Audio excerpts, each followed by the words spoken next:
बिस्मिल्लाहिर्रहमानिर्रहीम। नाजुल बलागा में इमाम अली अलैहिस्सलाम ने फरमाया, जिस शख्स को 4 चीज़ें अता हुई हैं वो 4 चीज़ों से महरूम नहीं रहता। जो दुआ करे वो मकबूलियत से महरूम नहीं रहता होता। जिसे तौबा की तौफीक हो वो मकबूलियत से महरूम नहीं होता।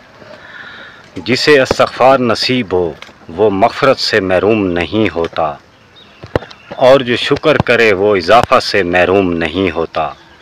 और इसकी तस्दीक कुरान मजीद से होती है। चुनाचा दुआ के मुतल्लिक़ इरशाद इलाही है, तुम मुझसे दुआ मांगो मैं तुम्हारी दुआ कबूल करूँगा।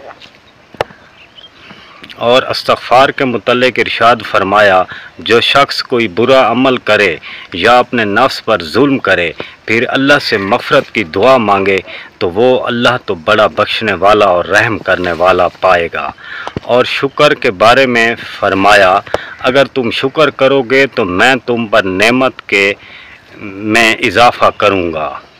और तौबा के लिए फरमाया, अल्लाह उन्हीं लोगों की तौबा कबूल करता है जो जहालत की बिना पर कोई बुरी हरकत कर बैठें फिर जल्दी से तौबा कर लें तो खुदा ऐसे लोगों की तौबा कबूल करता है।